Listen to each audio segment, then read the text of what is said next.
With people, man. Because I would rather be in the know, and then if I say something, know that it can be, supported any which way the individuals go. And the Right. other thing is, I like to know new things too. So if I'm, off kilter or not on point with my Hmm. observation, please, I tell everybody all the time, help me, Hmm.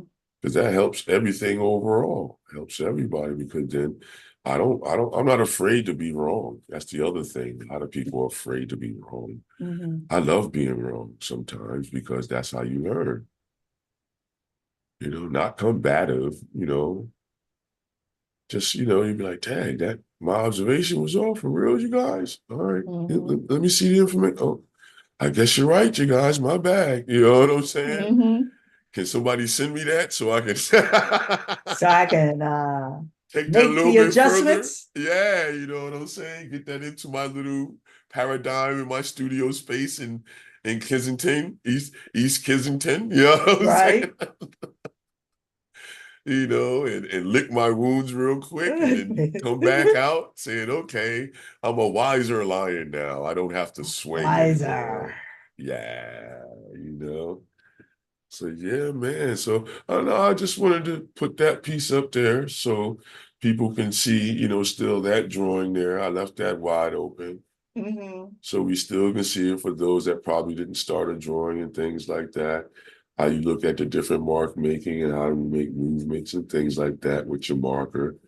For those that don't have the confidence just to go straight with your marker, then draw it out in pencil first, as always. Any one of the things that we do here on Let's Paint and Draw Along, you're more than welcome to draw it out in pencil first. It's just going to take you a little bit longer to possibly catch up to what we're doing. But it's not about just catching up to get finished. That's what our conversation is about today, while we try to finish the piece. I'll bring the other one up, but this one is just one of the ones that I did the drawing for, so we can talk about ideas on how you pull from a photograph during that Hmm. session. Hmm. Now we're just talking about how would you get to a finish, or when would you say it's finished? So I would look at this drawing, and if I said I just wanted to leave it as a marker drawing, I would say it's finished. Hmm. Now, some people may say, no, it's not. It doesn't feel finished to me. I said, well, for you, that may not be finished, but for me, it's finished. And now why? Because I say it's finished. Hmm. I Just, said it. that's It's it. finished. I'm That's done with it for that's now. it. You For yeah, now. yeah, yeah, for now, yep. But I'm finished. You see what I'm saying with that Hmm. stage of it. I'm moving on to another stage, or I'm leaving this one black and white on purpose, Hmm. just because. Hmm. You see, but to be finished, it has to have a look. Well, what look is that? Well, it has to look finished to you, the Hmm. creator of the piece first. Because if the swan wasn't there, would I say it's finished? You Mm. see, that wasn't the session. The session wasn't to be existential Hmm. and to try to make us believe there's something there when it's not really there based upon you doing limited movements. No, we wasn't Hmm. doing that. This time we was actually trying to make something feel and look like something once Hmm. again. So then now you know where the finish line can be, where you would see it. Because sometimes you're looking up and you say, where's the finish line? I don't see it. You have to make it. You know what I mean? It is Hmm. based upon your intent. So we intended in this one to do what? Well, I said to myself, well, all right, let me draw out one swan, change the direction, and put a little bit more fish in there. Hmm. Yeah, let me put some dots on some of the fish so it looks like it's like the black spots on some of the fish. All right, now I think that's good enough. And then I looked at it again, put a couple of extra marks here and there, and said, "Yeah, let me sign it." You know what I mean? Go ahead and sign Yeah. it. And a lot of times, what signing it means is that you, as the artist, you're pretty much saying that it's anchored, so it has to be right side up. You see what I mean? Hmm. And it's saying that I'm saying I'm finished once I put my signature there. Mm. That's why a lot of people say put your signature last because it's something like in your process that'll help you to feel like something is done. Now, Mm. I know people that sign their name in the beginning. Really? Yeah, sign their name wherever they want in the beginning, and then they start working. Wow. Yeah, so it's not like it's a direct way that you have to move. You see, Hmm. but you should have a process in your madness. So should you have a fundamental idea of how to finish? I would say yes.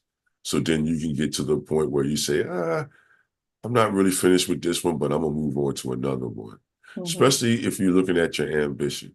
If your ambition is like we are here now, just to draw along and to get it out, and you're doing this for yourself, really to enhance your abilities, to make you feel good, to have a creative activity, to go alternative to certain, how would you say, mental and behavioral things that you would do, everybody. Mm-hmm. Yeah, you know what I mean? I'm sorry, I had got somebody bleeped in for a second. I'm They sorry bleep about that. Threw my thought you. off, everybody. Duh. Yeah, no worries. Yeah, but the overall is how you get to a finish, everyone. Mm-hmm. So we're going to be blipping through. I got the other pieces here. We'll talk about how to finish up in your color. But mainly speaking with your drawing, everyone, you can, pretty much say, did the effect come to life?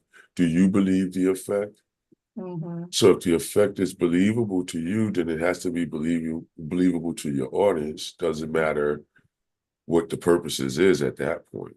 But if Mm-hmm. your ambitions is to sell, then yeah, you should be really looking to understand how to make a finish in your hand so it can be your particular style at that point. That's all that style is. Your Mm-hmm. hand and eye movement, your brain, eye, and hand movement together, and how you play with the materials with that process. And then now that begets your style. Because I'm sure Nadine's marker movement doesn't look like mine doesn't look like hers, but we still have an image. We Mm-hmm. still have what can be identified as a swan. Yeah. And everybody else should be able to. I saw Suan's swans, and yeah, you can see that there's swans with hers too as well. So then everybody hand is going to move. So I wouldn't worry about saying, oh, I see something different. No, Mm-hmm. we all see the same things. It's just that we regurgitate it differently. Right. That means that my hand won't move like your hand. Now, I can make you believe that because how long I've been doing it. Mm-hmm. So I know how to, jump into somebody's piece and see how they're moving, and then move like how they're moving to get them to see an accomplishment. So now if you look at some of my photographs of my classes, when you see close-ups of people's work, now you Mm-hmm. definitely see what's going on, because with each person, I'm pretty much touching their surface to help them to see. Gotcha. And it's a technique. Is it a specific technique or name? No, I just call it like miming or draw along. Mm-hmm. It's a collaborative when you're in the room with somebody. Even when we're online Yeah. like this, it's a collaborative. And if I show you a stroke, I believe each human being can do the stroke, no matter what position mentally or physically you're in. You just got Mm-hmm. to figure out how you're going to put that mark in there. Right. And once you understand that stuff, man, it makes it a beautiful experience. I tell you that much, man. That's Mm-hmm. why I say with our sessions, sometimes our sessions will be longer for certain pieces because it has so much enjoyment in it. You see what I Yeah. mean? And there's so Yeah. much to learn from them. I'm like, it's unfair, everybody, just to do 2 hours and each one will be a different one each week. That'll be a brain buster for some of you out there. I know Nadine will look at me like, you crazy, man. Slow this up, man. We need to, stretch it out, stretch it out, Don. What's Yeah. wrong with you, man? Yeah. Yeah. But that's why I do it, everybody, because, you may have other questions. We need your questions. I know you got questions, but a lot of you just wait for the video to come out. That's cool. You know what Mm-hmm. I mean?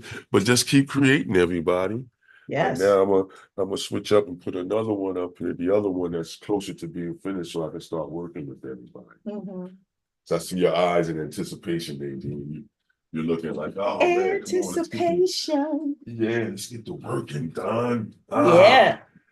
Because Yeah. everybody loves when we get the working. Yes, absolutely. And if you're just tuning in, this is Let's Paint and Draw Along. My name is Nadine O, and I'm here with Don Stevens. And we just got right into it. We were just talking about how do you finish a piece? And basically, when creating art, where is the finish line for you? That is the question. And it's a question a lot of folks have been asking Don, when is a Mhm. piece done? How do you Mhm. get to that point where you're like, okay, I'm done. I'm going to sign my name. And that's Mhm. where we are right now.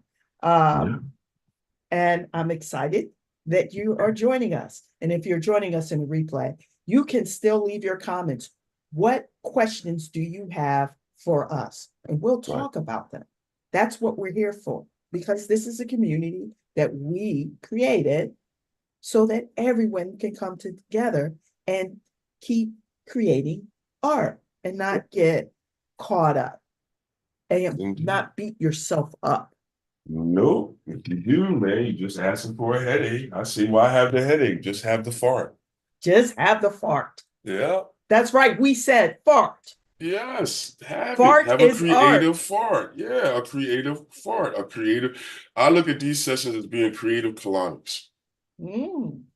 Just that's to help people get to, their creativity to moving. So to help them move out of the way of themselves, that's like a creative colonic. You're clearing the way for them to do something really, exciting, you know what I mean, and to connect with and things like that. And that's what I've been told, because one lady told me that in the room. She said, Don, it feels like some type of like colonic. You got my, my art, my juices flowing. And she said, pause, you know what I mean? And everything, the whole room fell out laughing. That was funny, but yeah, that's the whole thing, to get your creative juices flowing. So how do you get it flowing? You gotta, you know what I mean? Have some place where you can just just let it out, And that's what these sessions are all about. Well, I'm kind of crooked in the frame, so that's me. Sorry about that, everybody. That's just me. Oh, there's nothing wrong with that. How do you get your creative juices flowing? Do you turn on some jazz? Do you make some tea? Sit down and do you look out the window?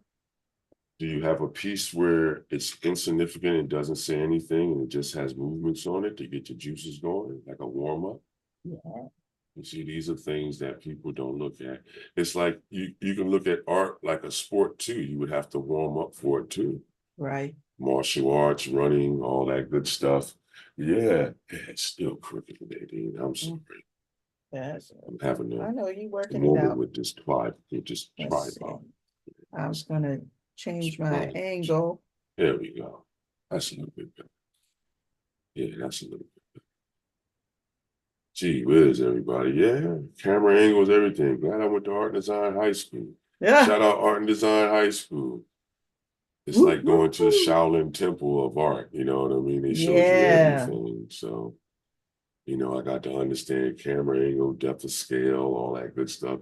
Shout out to Tyler too, because at Tyler, I how would you say, put periods on most things that I was learning. And that's why I'm able to do the camera thing and all of that. So shout out to Tyler too, because their computer graphics and graphics department is the bomb too as well. Yeah. And I learned a lot there about programs and how to keep yourself abreast with this new growing technology, as they say. But yeah, everybody, there you go. Here's the one where I left it at the state where, you know what I mean, we was coming around to the finish. So some of you may have went past this point already. That's cool. But then remember, how are we going to get those darks to go? And, how are we going to get those lights to go in the water to say that we really made that feel like those swans are sitting on the water? You see what I'm saying? Yeah. That's what you really want to, make us feel. Then the other thing is we can talk about color and stuff, because you know the deal now. Let me blast down at this real quick for you guys. And here we go. There's a palette down there. You see? So now we can talk about how we're going to use that graphite with the watercolor to finish up our idea. Because remember, the water can't be as dark as the swans. Right. So, if some of you just blasted it with black, it's okay. You know what I mean? Just know for the next one, to make it more of a more in-depth effect, try to move the black in gradually. So you can leave spaces out like how I did up here. Like I did here. So you want to leave those white spaces and work around, especially working in watercolor. Or if you're working in a thin acrylic, or if you're working in watercolor pencils, you can move the same way if you're working just with markers. Mhm. You know, I already got my water going, so let me get my water.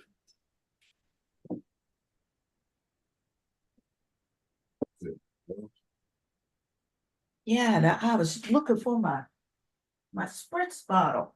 Oh, Yeah, I you don't know gotta, where it is. I think oh it's in the other boy. room. Oh You see that? no. See, that's what I be doing a lot of times when I can't find it. I'm in the store, I just buy another one on GP. Yeah, And I got so many spritz bottles around the studio, it's ridiculous because I can't find it because you misplace it and be like, you know what? yeah, If I'm going past Home Depot, I either stop there, get off the bus, or ride my bike there, or if I'm riding with somebody, say, hey, you mind stopping at Home Depot or Target or something like that where you can mm-hmm. get these spritz bottles, and I'll just buy two. So I'll have like about 10 of them all over the studio. So I'm reassured the odds of being able to grab one when I need it is up, you know. Well, I know what I Yeah. did. I have some orchids in my bathroom. Mhm. And I took and went in there and I was Oh, okay. giving her a little spritz. I was like, That's you need a little understandable. spritz. So Yeah, you need it's some not, water in your life. You know what I you need mean? some water in your life. Mhm. Yeah, so that was pretty cool. So here we are. Yeah, we We got you. are Go for it, Nadine. I don't know what you about to say. My bad. no I'm no no up to no. you. Mhm. Um what we wanted to say is to remind folks, I did put a link in the group that we will now be going live on our page. It's not it's called facebook.com/Don and Nadine O. Yes. Okay. That's Mhm. that is the page. You go to there, make sure that you subscribe and sign into that email list because as things start to change, because there will be some things in the pot later on, we want you to know what's going on and we can shoot you a quick email to say, hey, Don's going to be popping up, blah, blah, blah, blah, blah. Go over here and check this out. Or if we decide that for the month of June or July, we're going to have a little something special for those that want to have a more intimate gathering, an art lesson. But they can't afford a private lesson. Maybe we could do something within a group type setting. And that's something I'll I thought talk that's to. what we're doing now. Yeah, we're doing it now. Yeah, You know, so that's yeah, what we've been doing every Sunday. But I hear you though. Okay, you yeah, know what I yeah, mean? yeah, yeah. Because some folks say we talk a lot, but we still gonna talk a lot Hey, I because don't know how to not talk about it. You know, right? excuse me for Yeah, talking about art once again, but you're it's right. going to happen. It's going to happen. So as we dive into uh working towards the finish line on this piece. We just wanted to put that out there. It is important to get on that list so that we can reach out to you and send you that information, whatever is going on. Okay. So with that said, Don, Yo, how do I get to the finish line?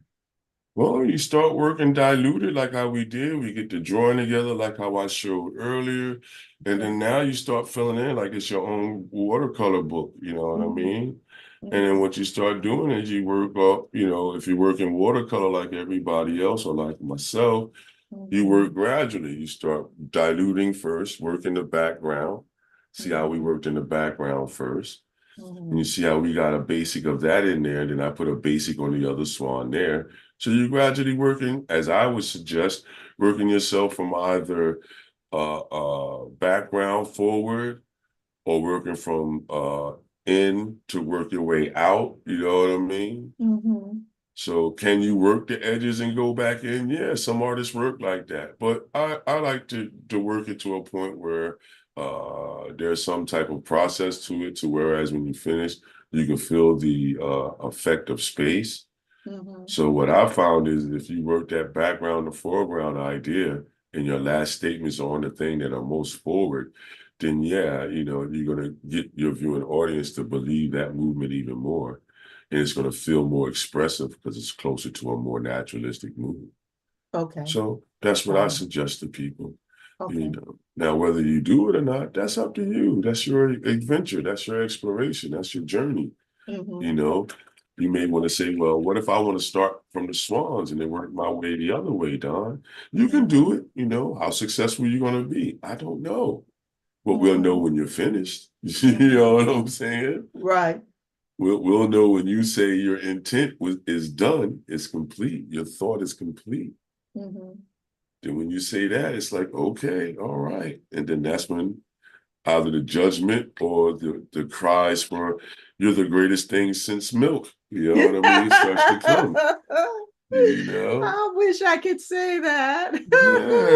Yeah, but really what you want to do is you want to have the crowd say it for you. That's the best position to be in, Right. to let your viewing audience say it, you know? That's what I strive for. I don't even Mm-hmm. worry about it no more. And when I was in my 20s, yeah, you know what I mean? But Mm-hmm. now, no, I don't even worry about it. If I can get you to react as a human being, then I know I've done my job. You know what I Mm-hmm. mean? Like you see now, I'm putting like a little veil of blue on this swan here. And Mm-hmm. remember during that session when we talked about it, everybody, why that dull or that diluted blue is there, with some of that, Payne's gray in there to start the darknesses. Why? Because if you look in the swan, in the photograph, you'll see that there's these light areas around the feathers. So if you drew your feathers out and then you started to fill in, you should see what it is that I'm talking about when you look at the swan that's above in the upper left-hand corner of my piece. Mm-hmm. So am I finished with that swan? No, that's just starting it off. You see what I'm Mm-hmm. saying? Now I'm going to get this other swan up to that point and possibly a little bit further and then start using the water soluble graphite on it. Mm-hmm. And then I'll go to the background one more time, or the water one more time, probably enhance or put some extra reds and deeper oranges on some of the fish, you know what I mean? To try to determine what's foreground and what's really background, or the deep rather at that point. Mm-hmm. You see, because I have to show how this swan is a little bit more forward than the other swan on top. Once you do it and you see it for yourself on your own, format, fresh there, then you know you got it. You be like, yeah, all right, I got it this time. Mm-hmm. And then now you keep going with that idea.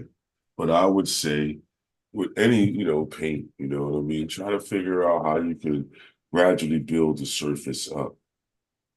You know, try, especially if you're working with watercolor, try to look ahead with watercolor.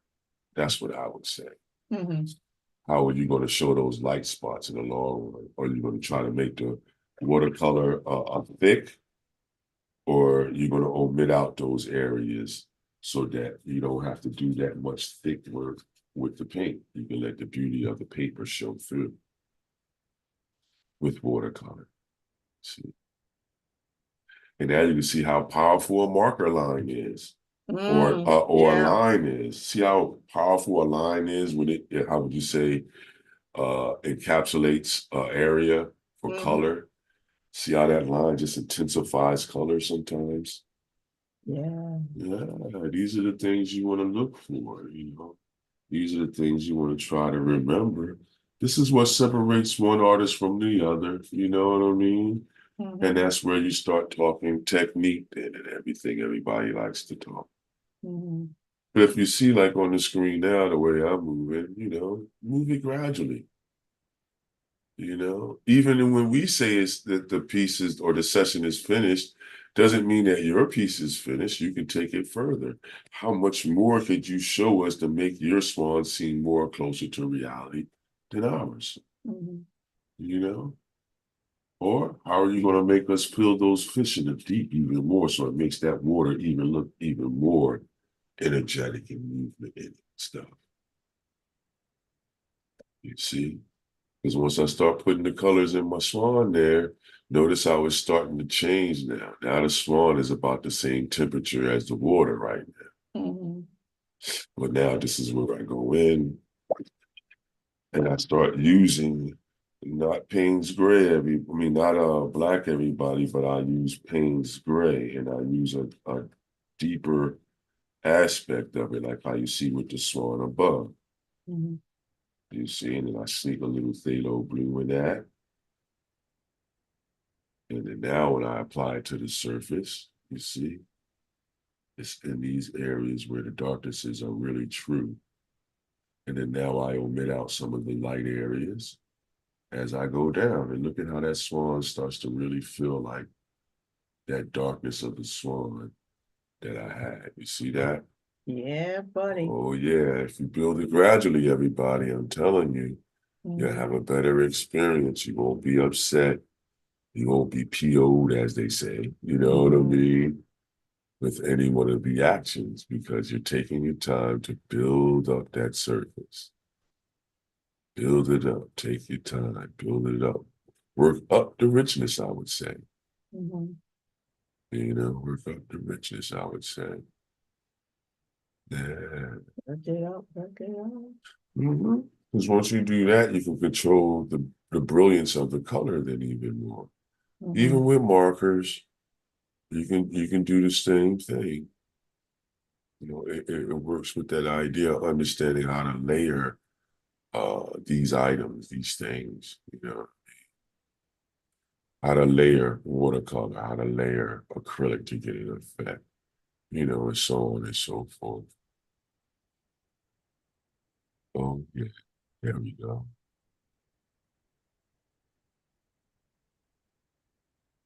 Mhm. Yeah, I had to go and pull up the photograph there. There we go. All right. So now if you look at the swan that's at the bottom that we used, now this is where you see I'll put it even more of a darkness and start working around eye now, because now you can see where right in here and around the eye here. See how I'm working in there, everybody, working around that eye to leave Ooh, that white. yeah. You see that once you leave it now, it should make that effect. So like how Nadine said, oh yeah, now you can, your crowd should start doing the same thing, everybody. Mhm. Take your time with it. Leave some of those lighter areas to blend it a little bit more. So you can have it feel like light is hitting the top of the swan. Mhm. You see? And that's what you want to do. Look around your white areas. Now you can see why that blue was in there. And the other reason why I put the blue in there, because if you look at our color system that we got going, it's pretty much a complementary color scheme, Mhm. blue and orange, or a split. Okay. It's like a double split, meaning that we have orange, you see, but we have a little bit of green there. You see what I'm Mhm. saying? So that's the blue green, you see. And then we don't have, well, blue violet, we can say blue violet is in the swan, you see. And then you see the different oranges in the fish in the Mhm. water. And then you see, because of that mixture, you see in the water blues and greens, blue greens, things like that. Mhm. Now, one person was saying, but I see browns. I say, well, you can say you see brown because that's more so like a refraction of how many fish are in that area if you look at the picture. Right. Especially if you look at the bottom. Yeah, it looks kind of brown there Mhm. because look at how many orange and yellow orange fish you have down there in that area. Mhm. So if you look around those fish, you can see how the water is tainted with their refraction or reflection. Yeah. Yeah, you can look at any section of where the fish are, and you're going to see how the interference color is in between them. Mhm. So that's where I would take the blue and the orange that you have, mix them together to get that murky looking color. Mhm. Because So it that is it's murky. right. And that's the whole purpose because those koi fish, they do, live in murky, shallow waters sometimes too, but then they have areas within wherever they're at, they go to their part of what would be called the deep. Mhm. So then, yeah, that's where I would take Let's see, let me angle it down this way now so we can see the palette here. You see it? Yeah, there we go. All right. So then now what I would say is that I rinse my brush, right? And now, doesn't matter what palette, because we talked about all of that already. You see, so I would take that orange there that you see me working out real good. We can also spritz it. This is where you can spritz your palette here. See how that water started to spread? I spritz Mhm. this other palette here so it's ready when I want to touch it. It's moist, it's ready. You see? Mhm. So then now I take that orange, right? I can put it on my glass palette here. You see that, how bright that is? Ah, we get a lot of reflections from the light above. Mhm. It's okay. All right. And then what I would do is I would take my blue now. So when you start mixing everybody, as a suggestion, start off with your lightest or brightest interpretation and Mhm. then start adding the other color to it. So now I'm going to add some of this phthalo blue with the cobalt blue in it. Hopefully it won't turn it orange. But now you see the orange now it won't turn it green, I mean. Nope, it didn't. It went straight to where I wanted it to go. You see how it went murky, everybody? Yeah. So now I come up here and I take that murky interfered color and then I place it in those deep areas that I'm mimicking in the photograph. So then I'll come in here and put some right here. I'll put some in between this fish right here. I'll put some on this fish that's right here to make this other fish jump forward or jump higher up from the depth. You see Mhm. how it feels like that fish is coming up higher and the other one's going lower?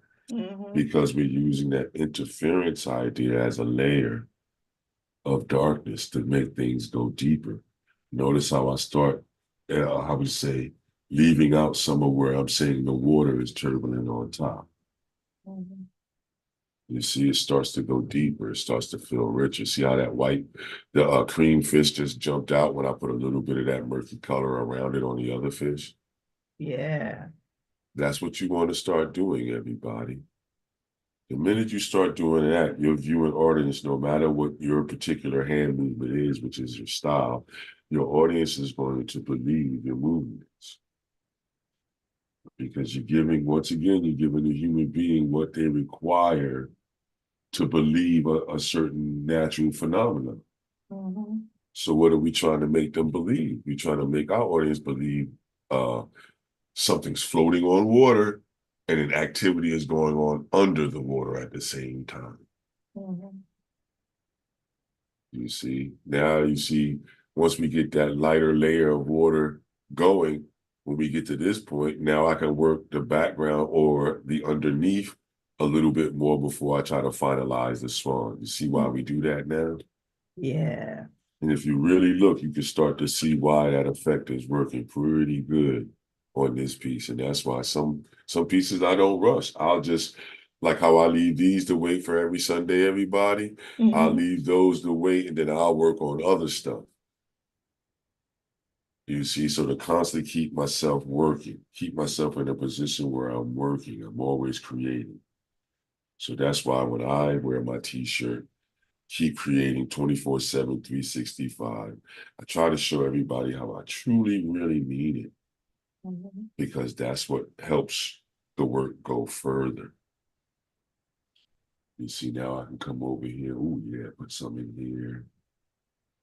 You see, put some over top of the fish here, in between, some on top of my white fish there and there, in between the grass there. Look at how that starts to jump. You see? And it starts to feel even more murky. Now I can start taking the blue and moving that into certain areas, you see, and just let that blue go in there with it. You see, it's starting to happen now. So Mhm. now we have the water feel, and that fish feels like it's in the deep. But now we're starting to get that atmospheric feel because now that's the reflection of the sky back down in the water. So you see that area I did around the grass. Look at how the grass jumps out, and you still can see that one white fish coming up from the deep. Yeah. You see, so now you're starting to really see why I'm saying what I'm saying to you guys about if it's watercolor that you're working, to try to work it up gradually to richness or Mhm, purity. You see what I'm saying? Omit areas out. If you don't have the liquid frisket that I'll be talking about all the time, because I mhm, don't even have no more. But look at how we use omission, meaning mhm, that we omit out an area. Every time you put a layer in, you work around an area, leaving the surface of the paper showing. mhm, Because you never know what type of effect you want to make that feel like in that area. So you may need it clean to make it a real reflection. Say, for instance, I wanted to put a drop of yellow in here in this area or whatever color to make it bright, to make it seem like it's really the water is rippling. mhm. Well, I can't do that if I already filled it in with this shadow color of the swan. Gotcha. I had to leave it open. So then just in case in my future movements, I can, if I want to make that look more like a ripple, I can put more darknesses around that area and it'll start to feel like a reflection to the human audience. Mhm, You see? So, and then once again, I'm not trying to be perfect. You see, yeah. I'm not worried about that. I'm worried about the mimicking of the idea of space, the mimicking of atmosphere, the mimicking of an effect to make the human audience believe that that's there when it's really not there. This swan and these fish are not really here, but because we're putting certain things to the surface, it's making our viewing audience believe that it's there. Mhm. When it's not, though, you see, watch when I move my hand out of this area, how it's going to feel. It should start really feeling like water in that area. Oh yeah, look at that. See that? Mm, So now when that swan, I go darker with those feathers with that swan in that area, it's really gonna mimic the photograph. mhm. I'm not worried about being exact to the photograph. Remember, we talked about that, everybody. We looking at the best way of how can we express what we're feeling or what we're seeing about this photograph. Yeah. That's still the realm of realism, everybody, or formalism, right? Because you're doing an actual form, you're doing something that's identifiable. Mhm. It's not a true existential piece. It's not an abstraction in that way. Because a pure abstraction would be us not even worrying about showing you fish or any identifiable item. Right. We would just be worrying about the effects of the atmosphere and trying to pull that together some type of way to make you feel that environment without doing that environment, if everybody understands what we're saying at this point.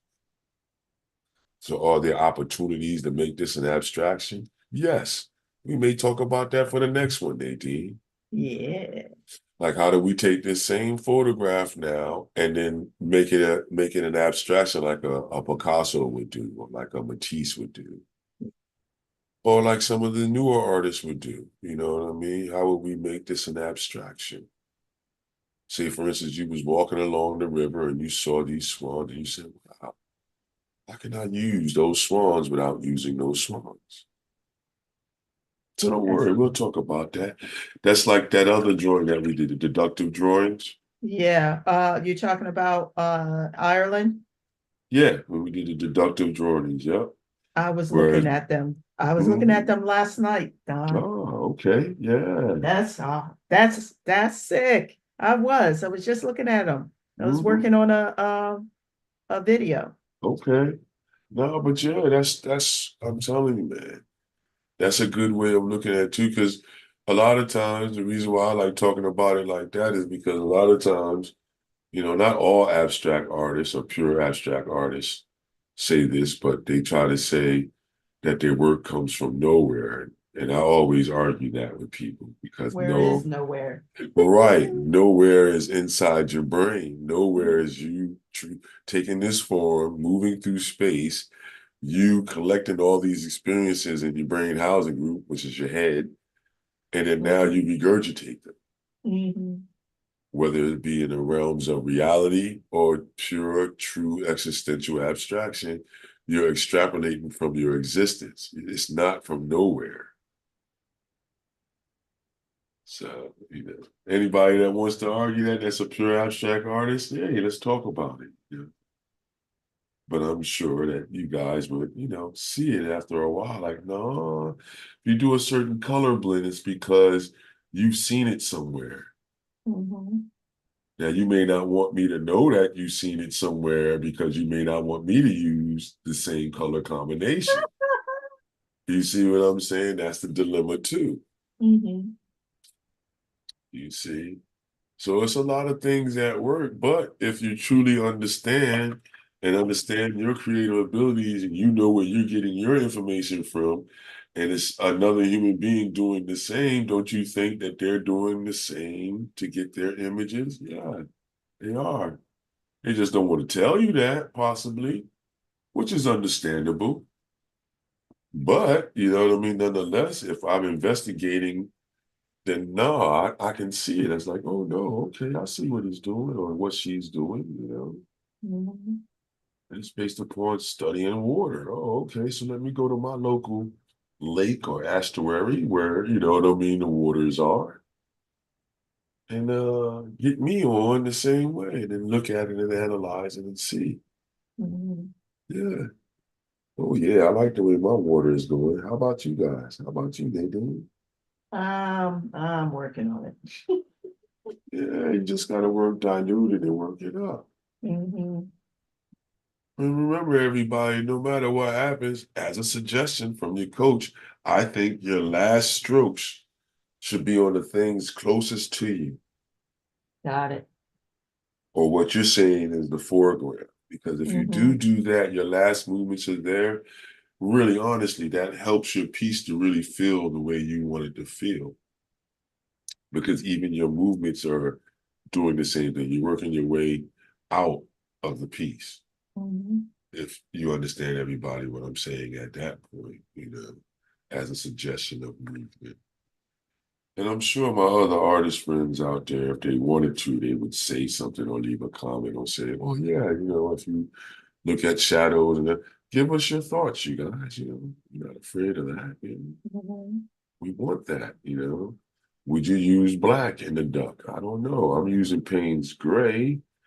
You see what I'm saying with the combination of the phthalo blue with my suggestion. What would somebody else use, or what is somebody else using? Did somebody slip some, how would you say, some worms inside the blacks so far with your swan? Or is your swan all cool?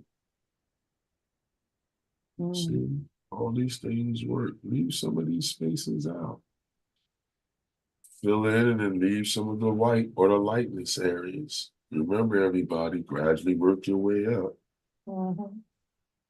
Some of you may be able to just drop it in there real rich and move it around. Have fun, try it. You know what I mean? But don't get disgusted if it doesn't come out the way that you're foreseeing. Have the Mhm. fortitude and the patience with yourself to be able to say, okay, I can't see it on this one, but let me try another one. Mhm. And then I'll move with that intent a little bit more. But if you're looking at the screen to see what's happening, you can see, if you look at my rendition, if you move slow or gradual, like how I'm moving, you'll start to see the effect. And the whole thing is you want to be patient with yourself. You know what I mean? You really do. Because think Mhm. about it, when we get to the top of the page up here, most of this stuff has to be blue. If you look at the photograph, you see? Mhm. You see that? So now if we look at the photograph, see, I'm looking at the photograph as a split. Yeah, there you go, Nadine. Yeah. Look at the top of the photograph. Look at how all those cobalt blues are up there. Those Mhm. blue greens and things like that. You see that at the top of the photograph? Yeah. Almost to the top of the swan at the top of the picture. Yeah. And then all of a sudden now you start getting those colors that we're talking about as far as the deep, those murky looking browns with the phthalo. But if you do look at the swan's colors are deeper than the water. Right. You notice that, everybody? There you go, Nadine. Got it. Yeah. So then now you know what we're working up to. That's why I Mhm. say work your way gradually, because all these gradual movements and little, openings of the blues coming through, soon it's going to start feeling like what you've seen. Mhm. because now you're going to be fooling yourself and say, oh, okay, it does look like a feather. You know what I mean? And a set of feathers trying to stay, in one area. Mhm. And I will keep on working with Yeah. that intent in mind. You know, go deeper, leave out areas, you know, gradually fade in some of the darknesses, you know, try to mimic what you're seeing on the swans there. Work your way in like how I'm doing. You can work your way from the top of items down so the watercolor can move more gradually. You have a better control of it, you see. As soon as I put it in, you start seeing it on my piece. It starts making those swans look even more intense. You know what I mean? We're starting to get close to what the photograph is saying. The richness of those swans need to be. That's why I don't take it all the way to the finish line at first. Nope. Take my time, look at it. You know what I mean? Okay, which way I want to go now? All right. You see some of this in here, here, and then now I start leaving the openings like that's the feathers there, the way I did it in my marker rendering part, you see? Mhm. So now I start filling in where my markers say darkness should be. You see, and then now once I start doing that idea, you see, you start feeling another idea start to happen in the piece. Everything starts to come together a little bit. Yeah, there we go. There we go. You see everybody on mine? Oh yeah, I like that. It looks Oh, good on the yeah. screen too. Yeah. Oh yeah, yeah. I like Mhm. this area right in here. I like this area right there. Yeah. It really feels like I'm underwater there. I like that. Yeah. That's the way you should look at your piece, everybody. What's effective on your piece that you're feeling as a human being really feels like if you was there, that's how that would look. Is it mimicking the picture enough? Do you see? Yeah, I think so. Yeah, I think so with yours too, Nadine. It's just that now with yours, what I would do is start working the water more and the Yeah. swans and the koi fish more in Yeah. your rendition. Okay. So I wouldn't even put anything more in the swans right now. Right. I would Yeah, I've really been work working the on my water. fish. Yeah, work your water. Probably put some more oranges on some of your fish. Okay. Yeah. Yeah, don't be afraid. Just splash it in, right? And Hmm. then you can come back gradually and do the interference color over top, where Okay. you mix the blue with the orange to get the darker area on your koi fish. Hmm. Or you can mix the Payne's gray with the orange, which is going to make it a little greener. You see what I'm saying? Right. But it's still going to, if you look at the picture, you see these colors in the photograph. Hmm. So we're just using those colors. And remember, like how we said, it's like a split complementary color scheme. Hmm. So you pretty much can see how I have my palette set up like almost like a color wheel. So it's Hmm. like, you know what I mean? You got anything from orange to red orange to yellow orange. And Hmm. then now you would come across the blue and you would have blue green and blue violet. If you look at our photograph, you see those four colors and derivatives of all those colors in the piece. Hmm. And sometimes that's the mission. That's why I say to people, do more looking. Look at your materials and see where these colors are before you start dropping them in. So you really can control your idea. Could you sneak a mixture of brown, burnt umber, burnt sienna with the Payne's gray? Yes, you could. That's what I just did on my palette. Now I'm going to bring it up here to the piece. And you see, let's see, I'm going to move over in this area here. You see, right in here, right around the fish here. So it looks like it's coming from up underneath of the fish. I mean, up underneath of the swan.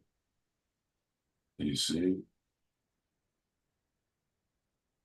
Yeah, that looks all right, but I don't like the vibration of that shadow. It looks too flat.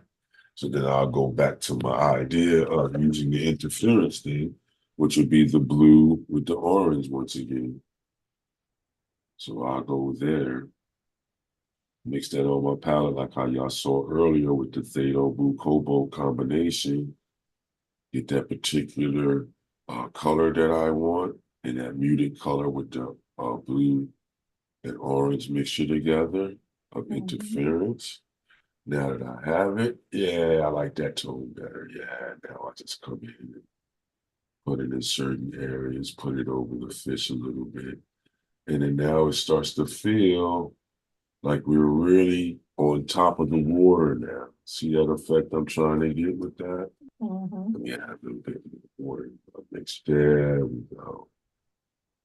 So it can almost be like little thin, layers that you're putting over top of certain areas now. Because for every layer you put on everybody, though your impression gets richer and richer or more muted. Mhm. You see? So now you see that area where I just put that in, and you see how the swan almost wants to blend in with the water there. Mhm. That's cool because now I know I'm at the right point for the water. So now when I go deeper with the swan, that swan's really going to vibrate out of that area. So yeah, would I go deeper in that water area? Nope, because my photograph states that right around that area is where that darker area starts to come in the water. Got it. You see?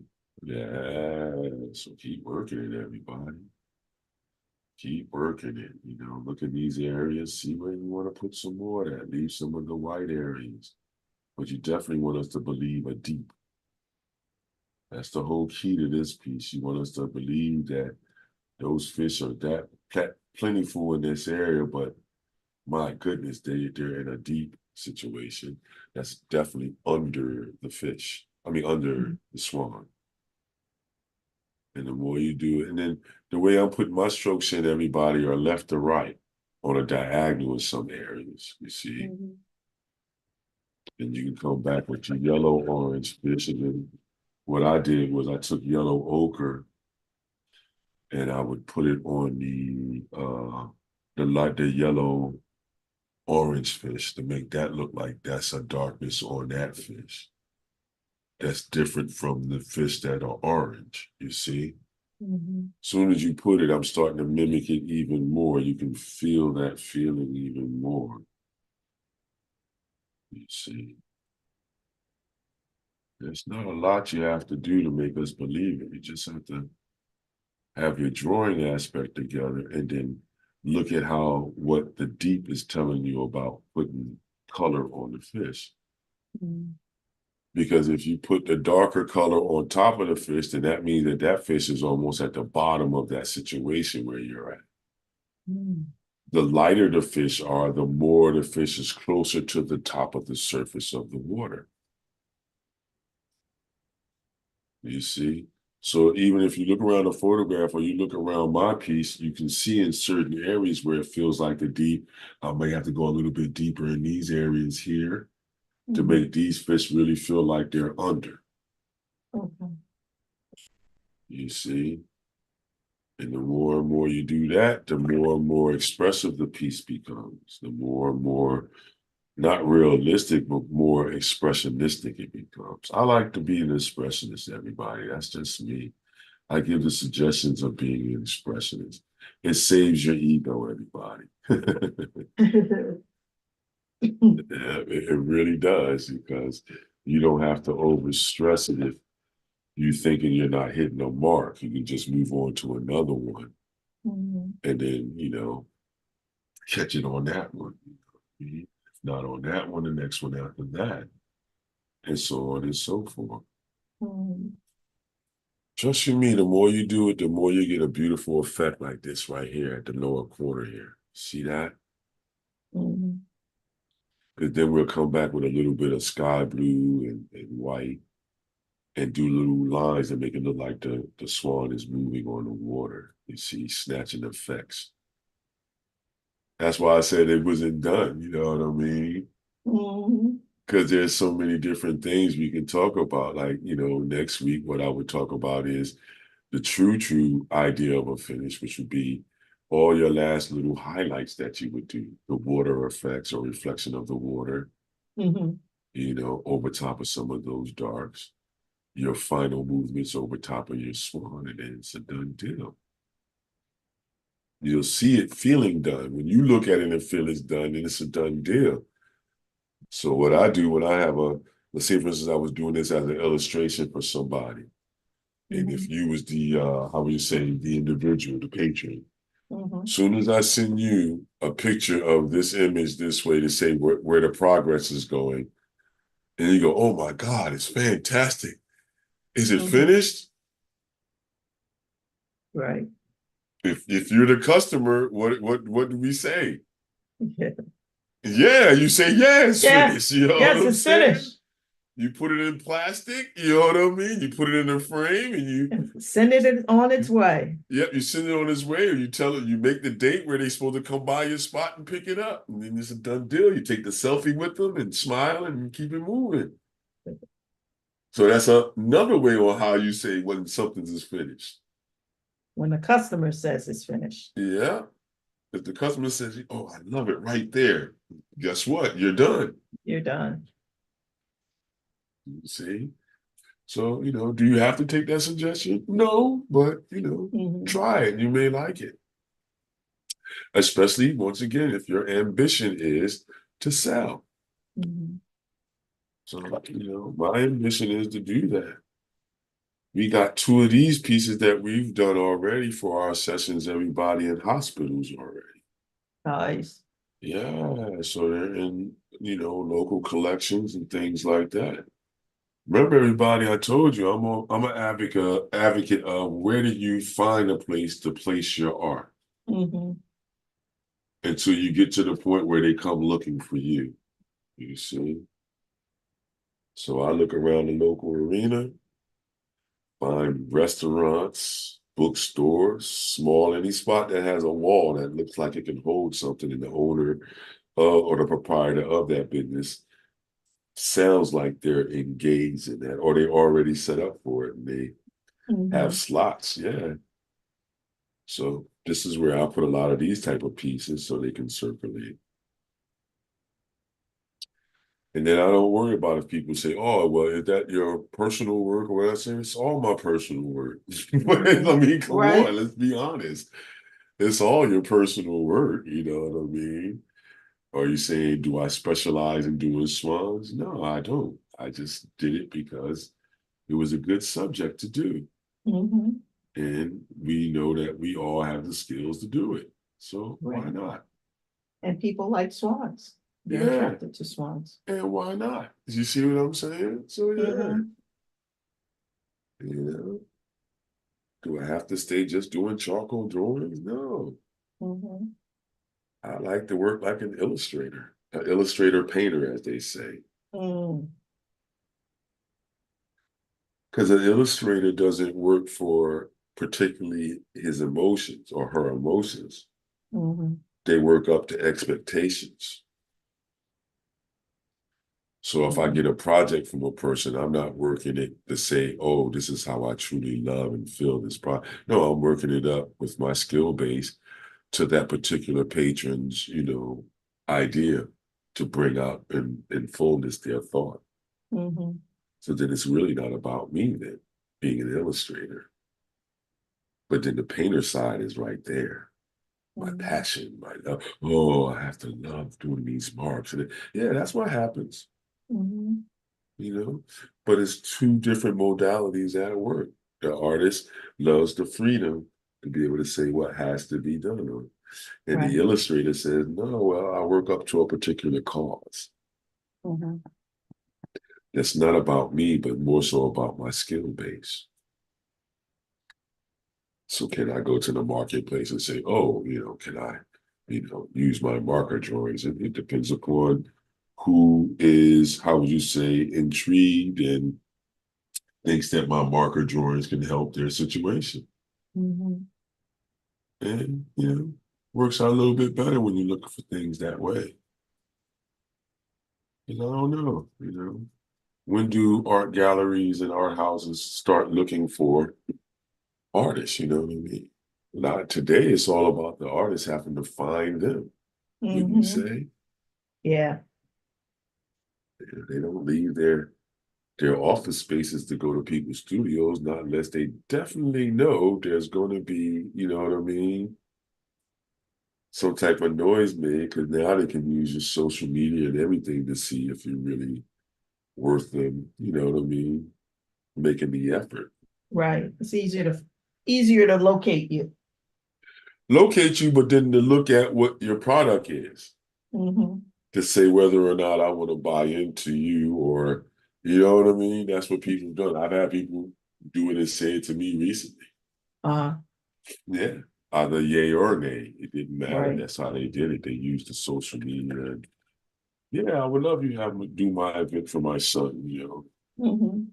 Are you available on these days? Oh, okay, yeah. Oh, all right. Then you had the others. Well, I don't think I really particularly like your particular style, sir.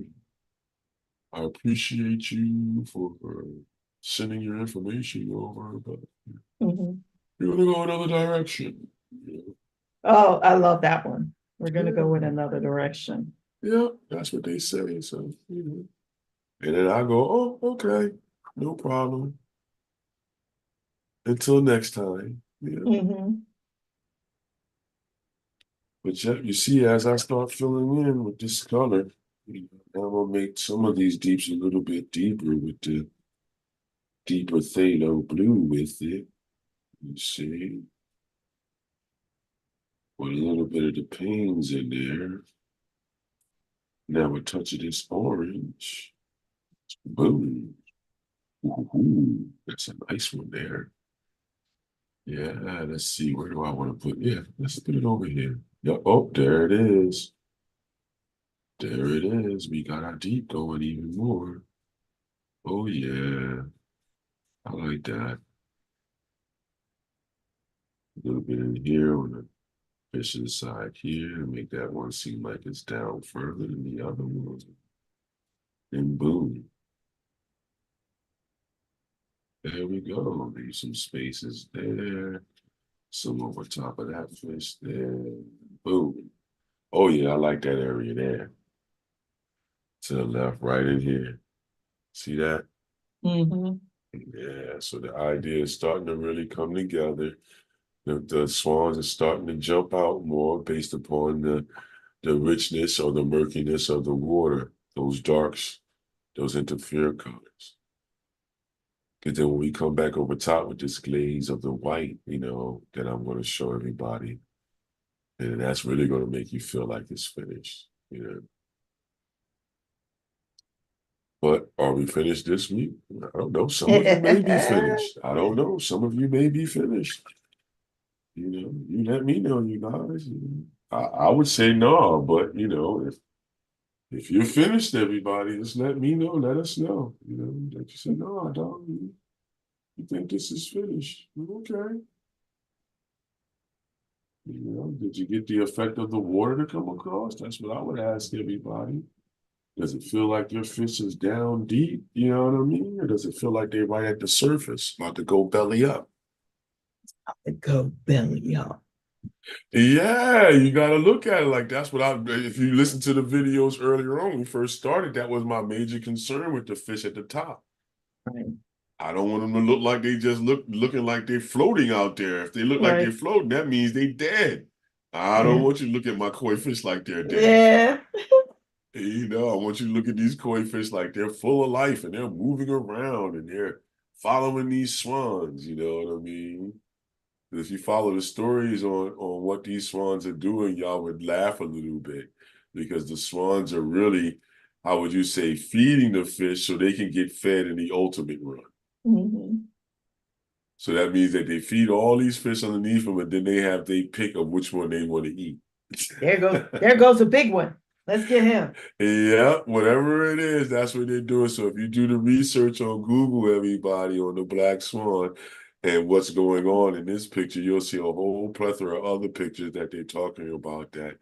And I think it's a real genius thing to have the fish follow you like that. They don't have to worry. Are they self-sustainable? Right. Let me stop right there, Dean. Let me stop. They self-sustainable. You need to get out your bag, boy. Yeah. Mm, But now you see everybody, take your time. Go around, look at where you need to put some of your fish a little bit deeper or richer deep colors on them, like how I just did this fish here. You see? Leave a mhm, lighter spot on top, and then that feels like that part of the head is coming to the surface, you see? mhm. And it still keeps it in the deep situation. Then you come back with your darker watercolor. You see it, and now you enhance that idea around the fish and around your swan too as well. So it shows where the deep is around them. You see? And as you see, it's each layer I put in, you see more and more of that idea of reality coming forth. This is where I mean you take your time now. If you take your time and really do it, you should start seeing it like how you see it on the screen, with my rendition. But you should see it now in yours, everybody. Yeah, Nadine, you've seen it in yours, but you got to try not to be so hesitant in putting the yellow oranges to red orange Mhm. in your koi fish. Okay, Just drop them in at this point now. okay, And then what can happen is as it dries, you can work another layer over top. okay, And then that's how you're going to get to that richness that you're kind of hesitant to go to. okay. Like if I was in your studio space with you, I would take a brush from the side there, and then I just would splash it with the orange. Oh, really? Yeah, and then you would look at me crazy, like, oh my God. But no, it's now the situation is solved. Now, where are you going to put the deep colors in between the fish? Mhm, You see, just so you can get that color down. mhm, Because with watercolor, it's really all about the layers, just like it is in printing, just like it is in editing. You know what I'm saying? It's the same mhm. process, the layers. So you're working on your orange or your warm layer right now. How are you going to adjust that warm layer, Nadine? You know what I mean? Which way Right. you going to take the bell curve, Nadine? You know what I'm I don't saying? know. I'm trying to get there. Where's the contrast for the deeps, Nadine? Looks a Mhm. little bit too blue. I'm just messing with you now. Why do we have so much blue in the skin and in the screens, Nadine? What's Yeah, going on? You using a filter? Yeah. yeah, right. You see, everybody, you can have fun with this, man. But it's all around you, you guys. Really, truly, everyone. That's why I wanted to move the Swans slower, Nadine, so everyone can really start to understand when we're talking about how to take your time, be patient with yourself to make a certain effect come across. Right. You see, and the key thing is being patient. If you're one of those that's like myself and you get bored quick, then pull out several pieces of paper and put the drawing in different ways on several pieces of paper. So then you can just pick up one and just go, pick and go, pick and go. Mhm, Then you can go back. Does that first one feel finished? No, then start working it again then until you feel it's finished. mhm, What makes the finish, everybody? You. Did it have the ultimate effects that you saw in your mind's eye? Does it have enough color? Is the color rich enough for you? You see mhm, what I'm saying? Are the colors bright enough for you? mhm. Is the effect of distance happening in your piece? If you're comfortable with those things, then yeah, your piece is done. Because it's doing the things that you want to attract human beings at that point. Mhm. So that's what you're checking. You know what I mean? Can you use yourself as the how would you say template for it? Yeah. Because if you enjoying the brilliance of it, then that means the audience around you is going to enjoy it too as well. Mhm. Is that absolute fact? Not all the time, but a majority of the time it is. You know Right. what I mean? And, Yeah. and that's when you be patient. That's when you be what I call patient with yourself, man. Perfection is truly a lie. Repetition is the truth. Mhm. How many weeks you been with us thus far, everybody?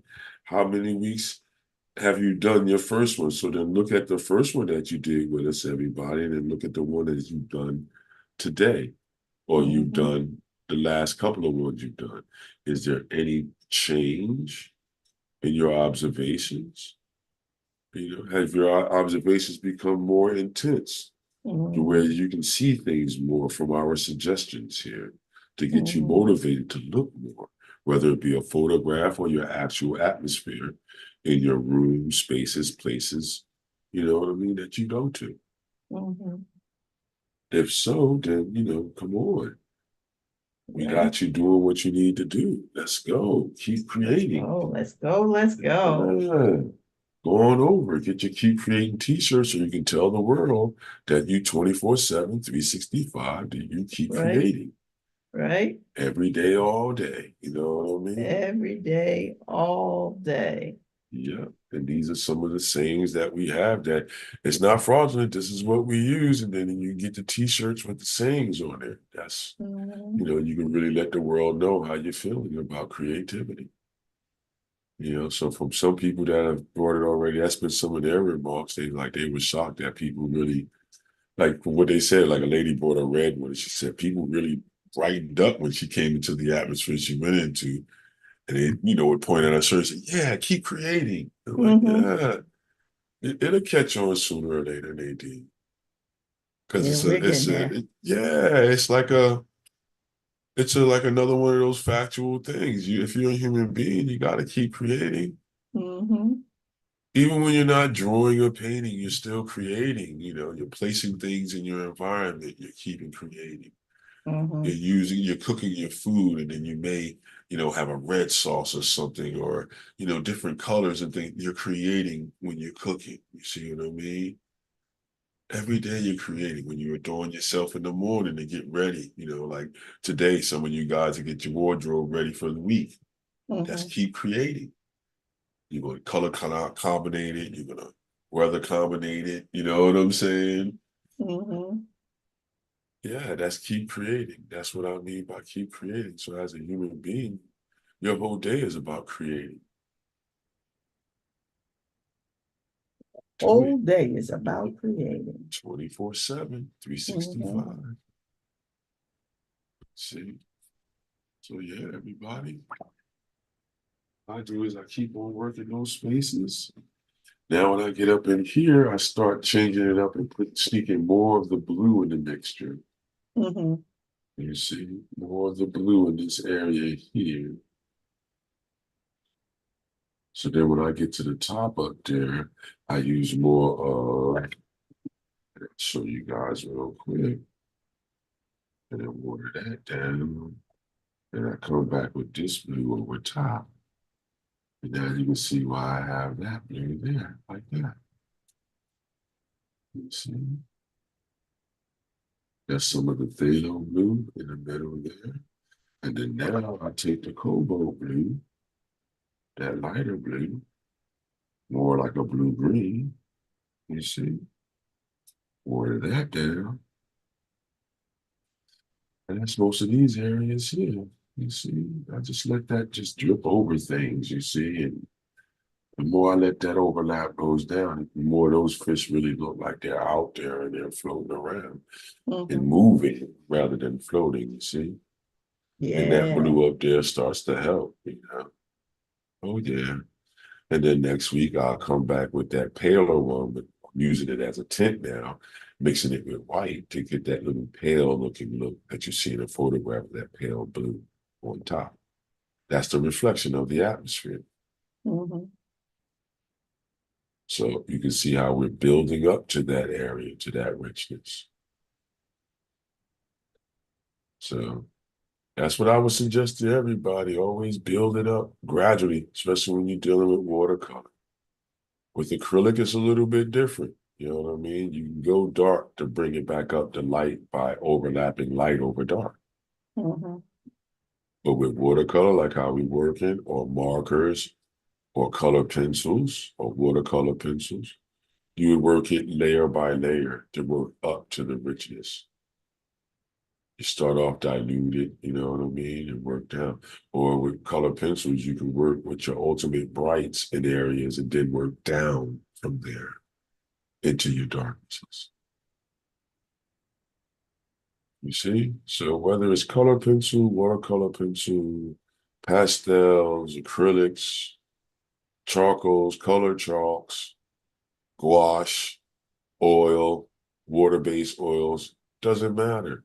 Follows the same process when you understand if you're dealing with an opaque medium or I would say diluted material. You know. Yep, there you go.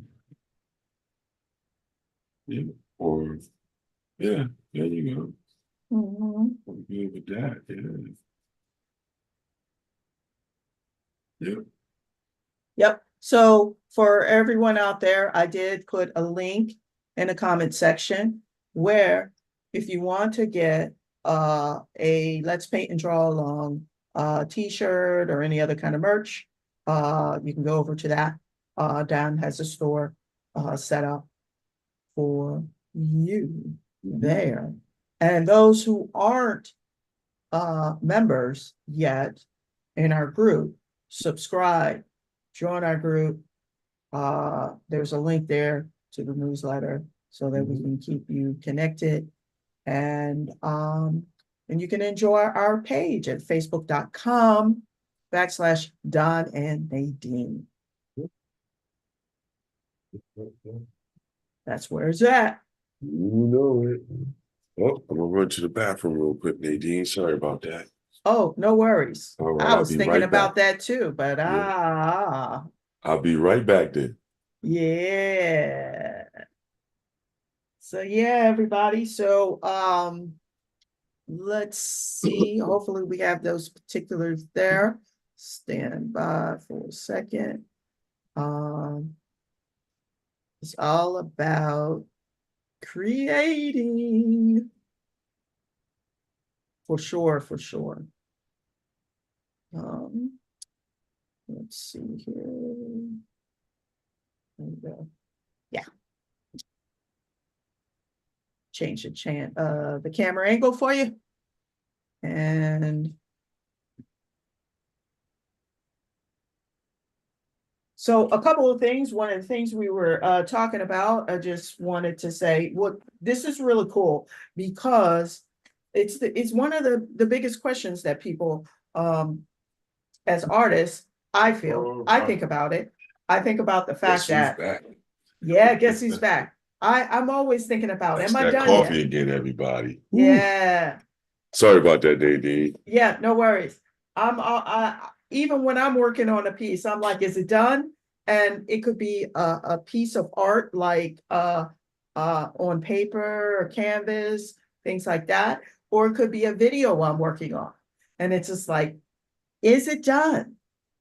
You know, when am I finished with this?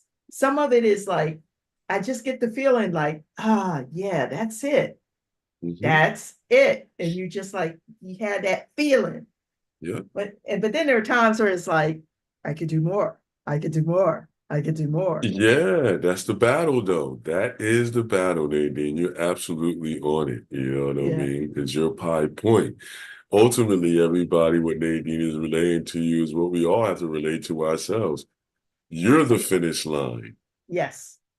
So when you can say where the finish line is, that's where it's finished. But until that point, is it really finished? Is the thought. And it's whether you're doing photography, cinematography, editing, sculpting, things like Mm-hmm. that. Any one of the creative processes. That's the big dilemma throughout. You know what I mean? As any director, Mm-hmm. he has a point where he or she has a point where they know the ending of the movie is, but the whole dilemma is how do you end the movie? Right. How did you end it? You know, The or how end like you or got the the beginning. script. Yeah, it's like you got the script that the writer says this is how it ends. But as you as a director doing the visuals, when does it really end? Mm-hmm. Yeah. And that's what I And always question people, you know. and sometimes you'll see these movies, it's not really the ending. Right. It's a cliffhanger, and you Yeah. gotta come Open-ended. back to, yeah, Yeah. more to come. Yeah, you see. And that's the sneaky stuff that creatives can do. So that's why I say to people, you Yeah, know, it's only done when you say it's done. right. You know what I mean? Or Mhm. The other extreme is that you're doing it for pay, you know what I Mm-hmm. mean? And then that means that your customer, soon as your customer, I believe, soon as your customer says, "Oh, I love it," Mm-hmm. then that means that it's done. Mm-hmm.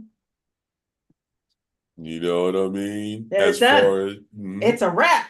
right, Mm-hmm. because now you're trying to get your final payment and things like this. But if your customer is pleased with wherever that project is at, that's the ending point. Right. Whether if it's your contract says it's done in 3 weeks or 4 weeks, doesn't really matter. If the customer says, like, say for instance, I got a customer, if I get a customer today, and the customer, I said, okay, it's going to take 3 weeks. Then I start showing them pictures by tomorrow. And they say, oh my God, that's done to me. Mm-hmm. That's fabulous. Mm-hmm. All right, am I going to tell them, no, it's not done, it's more to come, or am I going to give them their expectation? You give them their expectations. Some of us would. Some of us, I know some artists say, oh no, this is not done yet. I can't give it to you yet. Mm-hmm. Yeah, that's the, you know what I mean? You got to respect that, but you know what I mean? Hey, it's each artist Yeah. saying what that ending is, basically. So on Yeah. that ending note of the 19th of May, everybody, that's all I'm saying. It's still Yeah. going to be a hard endeavor to finish a piece, but the ultimate is when you say it's done. Mm-hmm. Does it have the effect? Does it have the color? Does it have the movement that you were seeking? If it Mm-hmm. does do that, then you'll be more comfortable saying that it's done.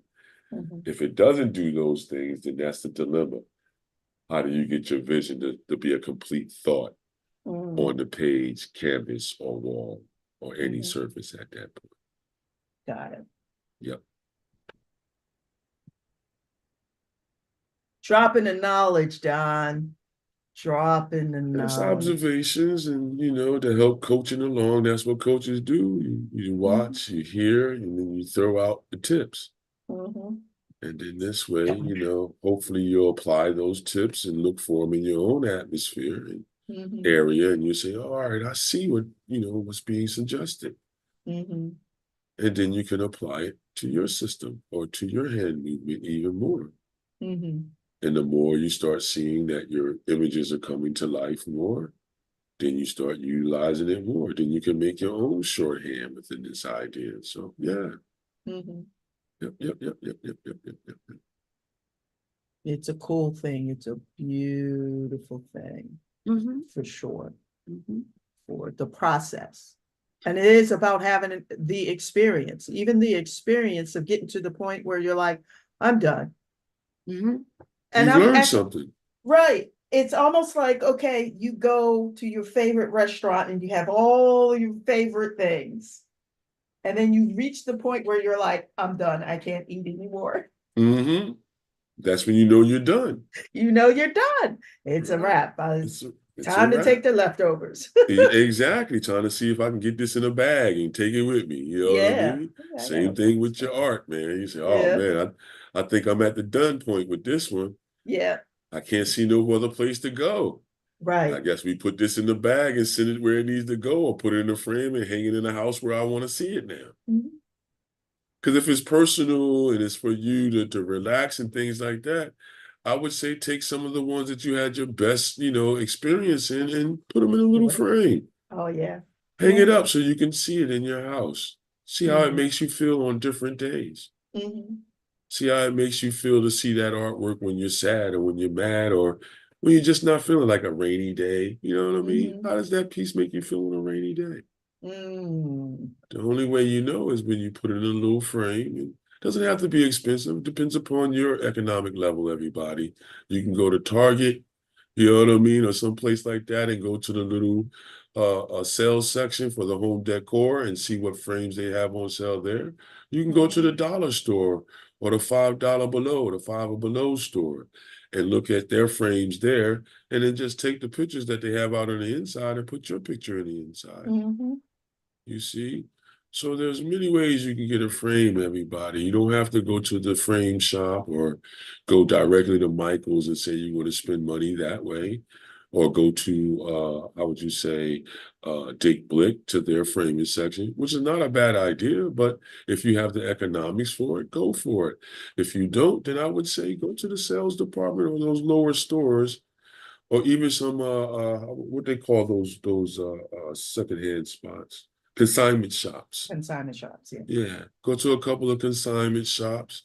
I know this may sound morbid to everybody, but look through the obituary and you may be able to see some nice finds, you know what I mean, from individuals transitioning, and then they'll let you know where their items will be, or if their family is having a yard sale, and or if it made it to a consignment shop.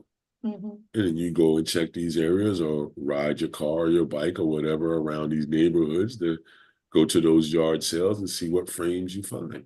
Mm-hmm. Even canvases, you might find somebody that was real enthusiastic as an elder, you know what I mean, and a retiree that was painting a whole bunch, and their family will have their canvases and stuff. Well, you know what I mean? If they're selling them, you can buy them. You just have to figure out if it's oil or acrylic-based paint that the person was painting with. If Mm-hmm. it's oil-based, then you can cover it with an oil primer. Mm-hmm. If it's acrylic-based, then it doesn't matter. You can cover it with acrylic, or you can cover it with oil and do either or over top. Mm-hmm. But if it's somebody working in oil, and the only way you know that is, say, for instance, you take a brush full of water or watercolor, wipe it over the painting. If it beads up, it's oil. Mm-hmm. If it doesn't bead up, it's acrylic base. Mm-hmm. If it beads up and it dries, then it may be a lacquer base, Mm-hmm. because it won't necessarily seep into the surface. It's going to sit on top like it's oil based, but it's going to dry right there. Whereas with the oil base, it's just going to bubble up and run off eventually, or evaporate off. You won't, you know, see the watercolor on the oil because of the varnishes and everything. Mm-hmm. And that's when you would get an oil-based primer, put the oil-based primer over top of all of that, and then now you can paint over top of it with oil again. So consignment shops, everybody, check them out. See what you can find. That's interesting. Mhm. Yeah, tips on figuring out what materials were used when repurposing canvases. Yeah, it's a lot more if you're repurposing a canvas, but the main part is just knowing what material that the artist used on top, if it was water-based or oil-based. Mm-hmm. That's the first thing you want to try to figure out, especially if it's a piece of artwork that, you know, the canvas is, how would you say, the person is not an active person in the marketplace. Mm-hmm. So if you know the person was just studying and, you know, doing like how most people do, then yeah, you can feel comfortable painting over it. Another thing you can do is just check the name of the person. A lot of times their families don't know if they're important in that area. Mm-hmm. So if you ever buy a piece of artwork, you know, at a real reduced price because they're trying to get rid of the canvas, check the person's name in your local area just to see if they have a following. If they Mm-hmm. don't have a following, that means that they wasn't in the newspaper for it. Then you can paint over it, Mm-hmm. because that's what I do. I'll go to a yard sale, buy all the paintings just because the canvas. Mm-hmm. And then if I know it was their grandma, they say it was somebody, and they just really trying to clear up space. All right, I got you. Some of them will have mold on them. You clean all of that off, and you know, then you prime it. Then you use it. That's a nice way to get linen sometimes too. Oh, really? Yeah, and nice frames. I've Mm-hmm. gotten some frames with gold leaf on them, Wow. because people don't know what they're selling. They don't know what's fake and what's real. So if you go knowing what gold leaf looks like, Mm-hmm.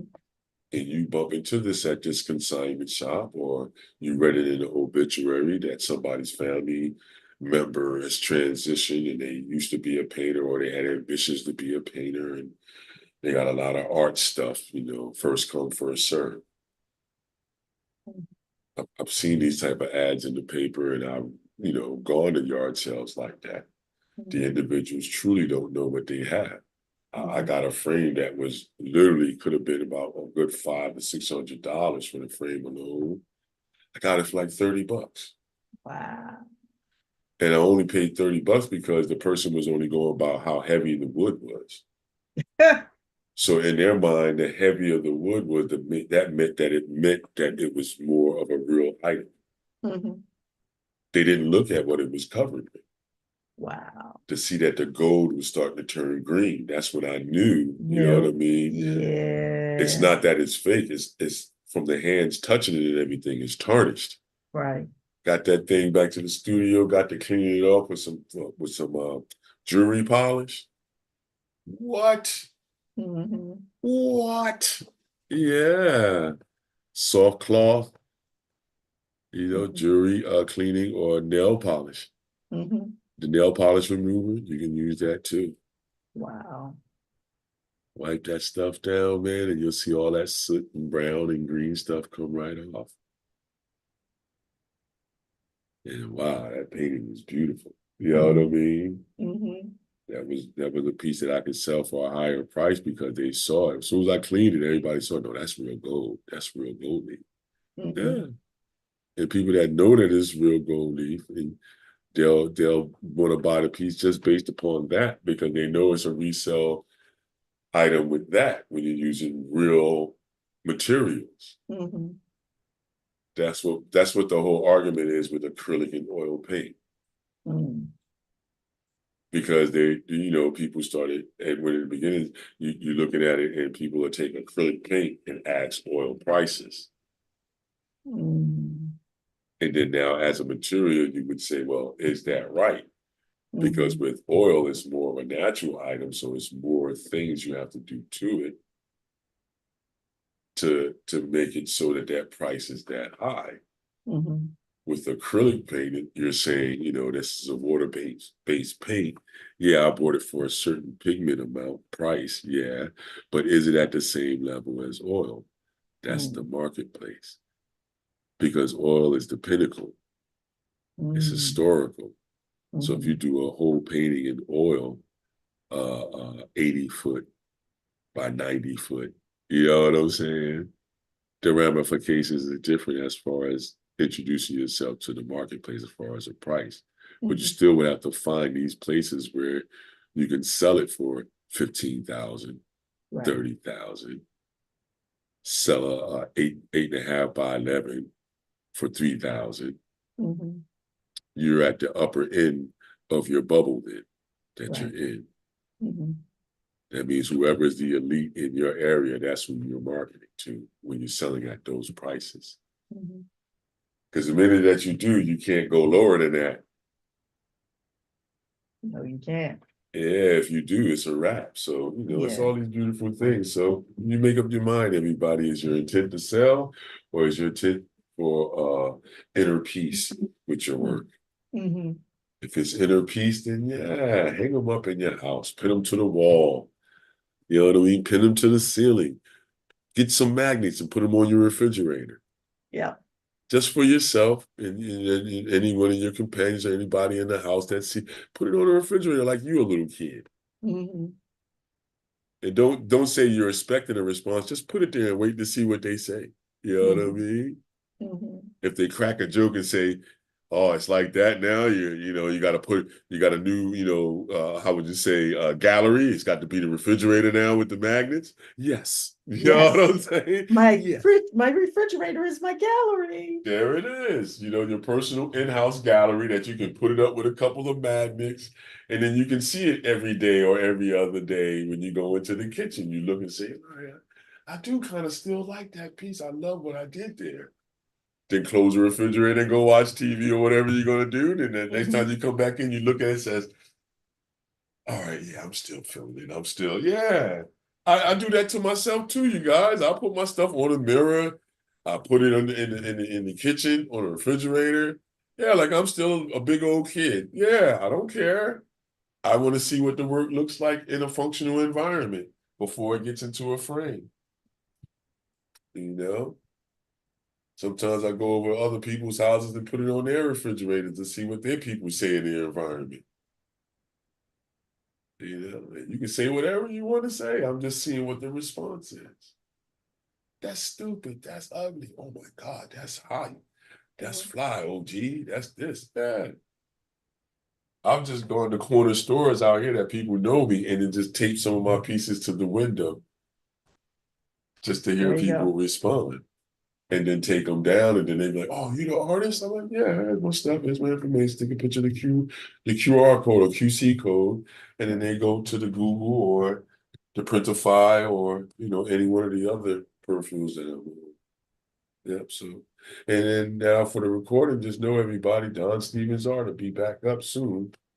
So it's Mhm. coming. The original landing page that was there will be in a new. You know what I In mean? a new. Yeah, there you Yeah. go. And then Yeah, we'll be sometimes you with got to the change things up. yeah, so then we can cross-reference it with the websites that you mentioned earlier with Mhm. us both on there, and we'd be able to go live off of our website there. So yeah. Yes, yes. We're moving forward.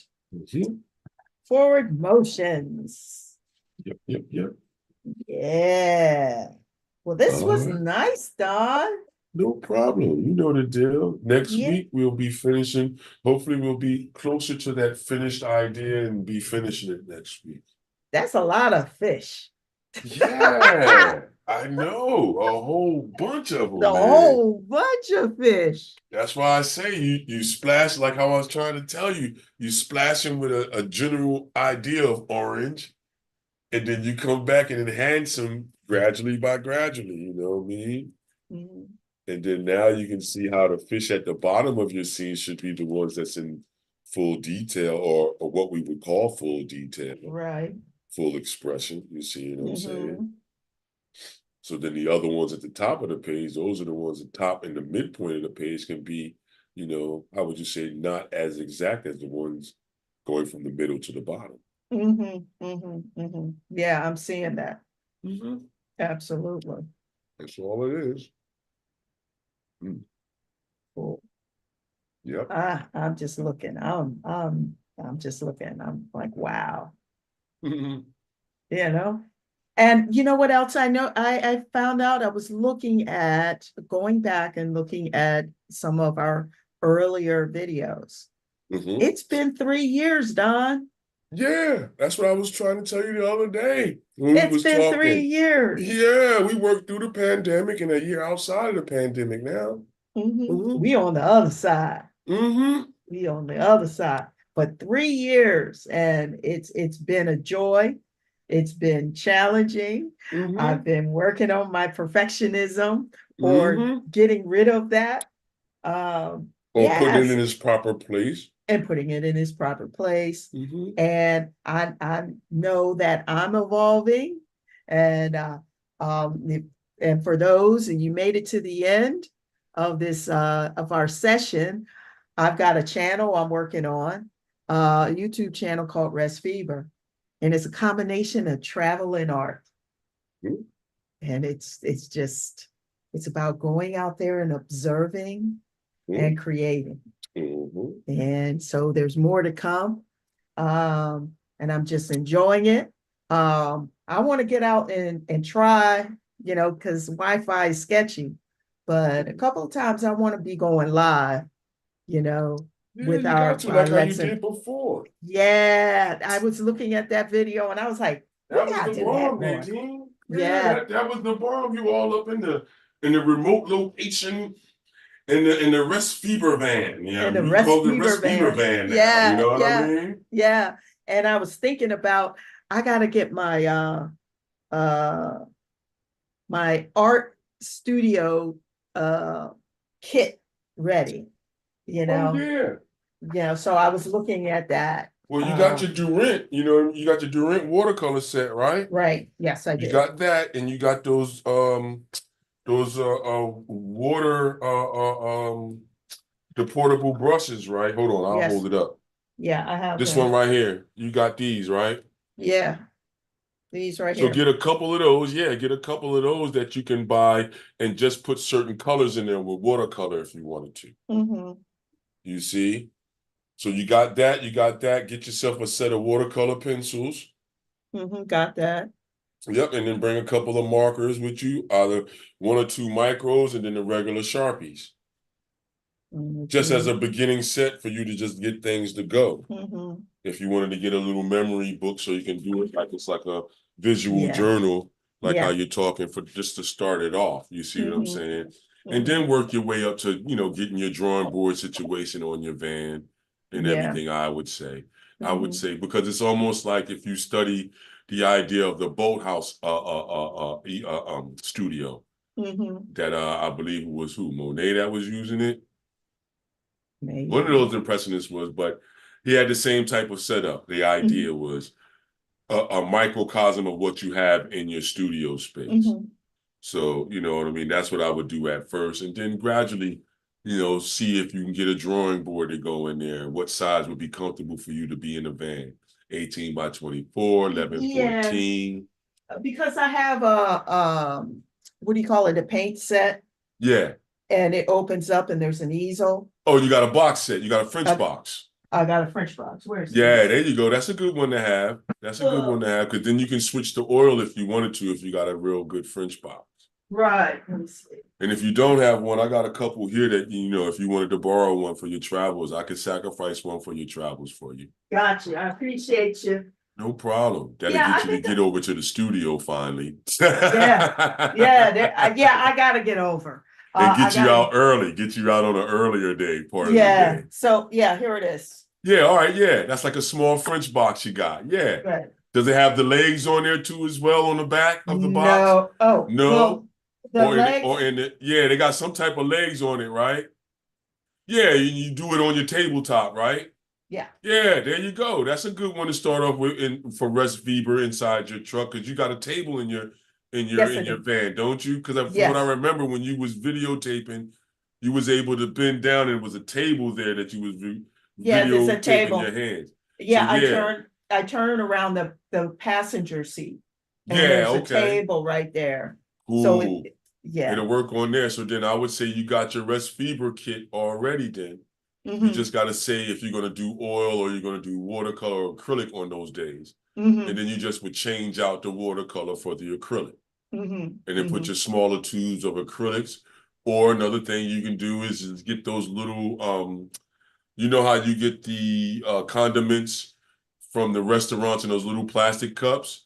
Yeah, I think I Well, have a what you can couple. do is, if you can't find those in, say, for instance, a Michael's or something like that, just Mm-hmm. go to your favorite restaurant where they know you and they sell those. Then yeah, you can just get them. Yeah, like the cheese. Yeah, those cheese things like that. You can use those as portable for acrylics, and things like that. And your Mm-hmm. oils too as well. Gotcha. So it's Okay. okay for that. Yeah, and then you just carry that, and then you know the deal, and then now so you can switch it in and out, so your portable system does you don't have to buy multiple things. You're just switching materials in and Yeah, out to because save what you're doing. it starts to add up, and there's not a lot of space in the van. Right. That's why you really want to Yeah. keep it to a point where could you switch it out. Now, what I Mhm. would say is, if you get another box, then now you just would keep those boxes in the house and then make those particular. Now you have a box for watercolor, a Mhm. box for oils. You see Mhm. what I'm saying? Once Gotcha. Rest Fever starts doing things and getting people on, then you can do those things like how I have going on here, Nadine. I Mhm. got multiple, drawing boards. You can put multiple pieces of paper up and then work and all that. So what I'm Mhm. saying in your situation is, yeah, you can start off with the one box, and as things, start to build up, then, Mhm. when those things come in, then you can do another, do Mhm. another box for acrylics then, Mhm. and then so on and so forth. You know what I mean? Oh, I just had a vision. What's up? So we're live. Let's Mhm. paint and draw along, and Uh, then I project onto I have my a bigger TV screen, uh, and it's outside the van, and there's yeah, people in the RV park there or you in the go. car, and And then you they're could there. broadcast it for people to see outside. Oh, that's hot, Nadine. Oh, that's hot. You for any park or Fairmont Park or something like that, you pull up on. That's Imagine hot. pulling up on the Philadelphia Museum, on Oh, the backside of the Philadelphia Museum, up top. mm. Not where the Rocky statue is, up top at the upper tier in the back where the parking garage is. Or not just behind the art museum because I've done that, but that was when I was working. Oh, okay. But But yeah, that because you can go area. all the way up the Yeah, top. yeah, that's what I mean. Those areas in and around. Imagine pulling up on other, or imagine pulling up somewhere on Bullhouse Row on a nice day, and then you just broadcast it from Bullhouse Row or something, or wherever it is at that point. I'm just saying that's a hot idea because that pulls people in, and then you advertising everywhere you go at that point. I'm writing this down. Yeah, and then you just get it. Ooh, and then to make it even better, you get a QC code. Mhm. So then this way you can, just make a 3 foot by 4 foot banner of the QC code. So then now when people they can take a picture of it, or get it one of those decals where you can get the decal, like the Mhm. fat heads Mhm. rollplexed on your van. You Mhm. can get the decal rollplexed on your door of Mhm. the QR code or the QC code. Yeah, I'm waiting for my friend. He's got a printer and he'll print it out like it's like a vinyl, Yeah, like yeah, the plastic thing. vinyl. Yeah, that's what I'm Yeah. saying. Yeah, Yeah. yep. I And told you him, you put call me that when on you're there. ready. Because I've Yeah. got to get the logo on there, and logo Hmm. done by Don Stevens Art. There it And is. yeah, so then the decal, it'll work perfect to have it on the door. People can, yeah, do Yeah, that. they just scan it. Or when you say, for instance, set up a table somewhere, because that's my next thing. I'm gonna get a 6 foot one and a 4 foot one for my tables. So when I'm out somewhere and I Mhm. drop the tables down, then the QR code, the QC code is there on there. Mhm. And then another thing you can do it with some of these paying devices, you can do the same thing with the QC code. So Mhm. when they scan it, it takes them straight to PayPal or whatever, so they can make that payment that way if they want that particular item that you have set to the Mhm. side. But the main thing is just having that QR code so they can get to the information when they want to. Yeah. I've seen one on videos where they had it on a video Mhm. on YouTube, and you would be able to scan it right off the screen. So I was like, oh, okay. And why not use those ideas too as well? But Absolutely. for rest fever, that's hot to have the little screen that you can show on the That outside. vision just came up. And I was Yeah. like, I can see that. Oh yeah, that would work because everybody's more visually inclined now because of the digital era. Mm-hmm. So they're Mm-hmm. looking for an active screen somewhere. Because you see, when I'm downtown Philly, on 13th and in between 13th and 15th and all in and around there, now they have more of those teleprompters now. And you Mm-hmm. see more and more people paying attention to them more. They'll look at their screen, look at that, and then they'll put it on their screen on their phones around the Mm-hmm. hotels and stuff down there. So Mm-hmm. just noticing that type of idea, yeah, that would be hot, Nadine. That would be hot. Yeah, yeah, yep, Ooh, ooh. yeah. There you go. All righty. That's So all I yeah, gotta say. that's it. Done That's deal. it. And a bag of Yeah, chips. there you go. Well, all right, everybody. What time is it? It is 12:19. Yeah. It's a beautiful day, a little bit overcast. I think we Hmm. might get a little bit of rain sometime, but just want to say we thank you for joining us here at Let's Paint and Draw Along, as we continue our Two Black Swans Sharpie Sure. and watercolor adventure. Yeah. Woohoo! Yes, And indeed. it's all about crossing the finish line. Yeah. I am Nadine O. If you don't know by now, I Hmm. am Nadine O. And that's Don Uh, Stevens for that's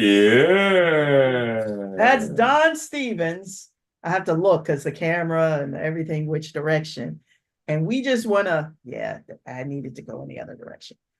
We wanted to let you know to Keep keep creating. creating, everybody. Yeah. Keep creating. Enjoy this week. Um, know that the replay will be up on Wednesday. Do you have a question for us? I put it in the comment section. Let's talk. Put that question in the comment section. All right. You got a Yep. question, put it in the comment section and we're going to talk about There you it. All go. right. We're going to answer your question and we'll answer it if you have a question in our next live. It is. Okay. All right, everybody. Have a safe week. Thank you, Don. It's always a pleasure hanging with you. You know the deal. Keep creating, Keep everybody. creating, everybody. All right, Yeah. take care. I got to get my buttons here. We'll see you again real soon.